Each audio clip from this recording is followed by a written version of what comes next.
People buy stuff to make some stress in their life go away. So therefore, your job is to be a stress remover. People say, I'd like to have a stress-free life. No, you wouldn't. You're stress-free when you're dead. And dead people buy nothing, which pretty much proves my point. You see, they have no more stress. How many of you, a little audience survey, how many of you have had a customer service experience in the last 3 weeks on this planet when you were being the customer and the people that you were giving your hard-earned money to actually gave you more stress than you had before you gave them your money? Who would that be? That is everybody. And the people you were doing business with simply don't get it. You see, they actually believe that their job in exchange for your money is to give you more stress.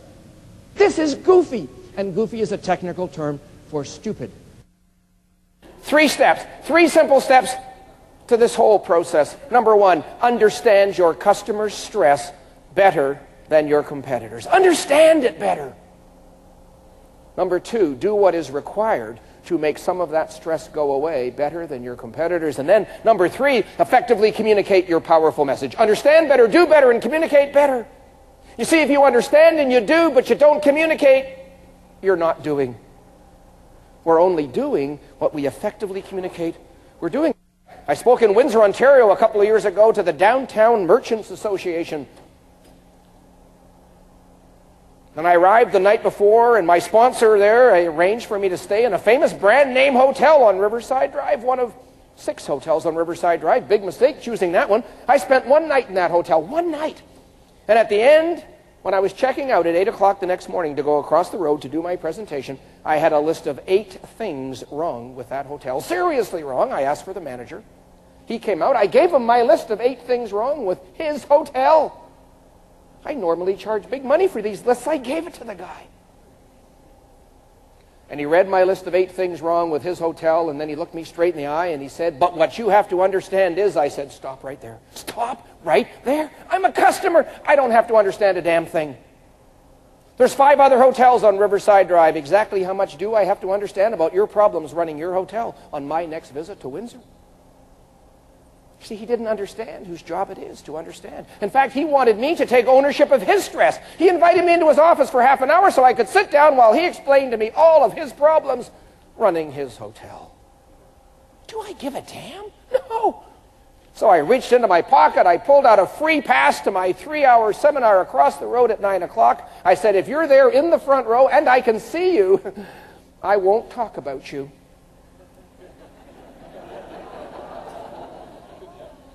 And there he was. I am sick and tired of companies large and small around the world that I work with. They bitch and complain about the fact that there's no loyalty anymore. Say people are loyal, they're just loyal to your competitor, and apparently that ticks you off. And the truth is, and nobody gets it, that there's more opportunity to create loyalty today than ever before. More opportunity to create loyalty than ever before. Nobody gets it. Because they don't know what loyalty is. Loyalty is really simple. You can read books 3 inches thick on loyalty. I'll save you the time. People are loyal to what is best for them.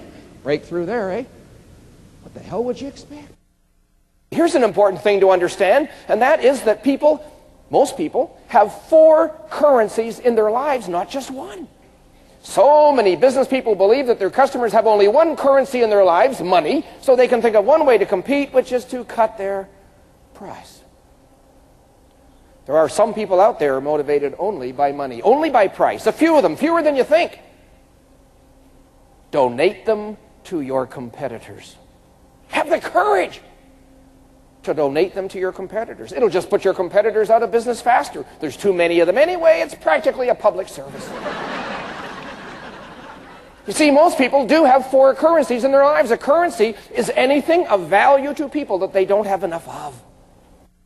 And you see, most companies talk about service, but they never define it. And if you can't define it, you can't deliver it, you don't know what the heck it is. So we make it simple with a simple definition of service. Service is anything that makes some of your customers' stress go away. Anything that gives them stress is unservice. Are you in the unservice business in any way? Anything. Whether it puts money in your pocket right away today or builds a relationship that owns a customer for life. A couple of years ago, my mother, 87 years of age now, 85 back then, and she needed to tighten a knob on a kitchen cupboard. She lives by herself. She's very independent. needed to tighten this knob. Opened her little drawer of tools looking for just the right screwdriver. She couldn't find the right screwdriver, so she got in her car, drove down to the local hardware store, walked into the hardware store, and as she walked in the door, she had a temporary lapse of memory. She says she gets it from me.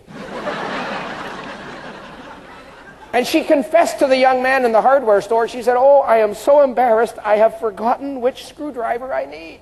And that young man looked my 85-year-old mother straight in the eye and said, "If you don't even know what screwdriver you need, why are you wasting my time?" He should be 85 someday, huh? And if Mother has her way, he won't make it. No. We need to take ownership of our customer stress, not to embarrass and humiliate them, but to uplift them. People want value. Do we understand what value is? Do we think there's 111 kinds of value? Because, in fact, there's only 3. Let's keep it simple. There are only 3 values on this planet. Number 1, functional value. Number 2, emotional value. Number 3, financial value. Functional, emotional, and financial value. That is it. Functional value. Here's an example. Sell products and services that actually work for your chosen customers. That would be functional value. Anybody here ever bought a product that you just know was designed to fail? Anybody bought just a piece of crap? From its birth, it was designed to fail. This is not functional value. Number 2, be open and available when your customers need you. Number 3, provide them with the coaching, the help, the information, and encouragement that they need to be successful with what you sold. Be the caring coach. Survey after survey after survey indicates that confidence is the number 1 factor in people's decision to buy or not to buy. And that will never change.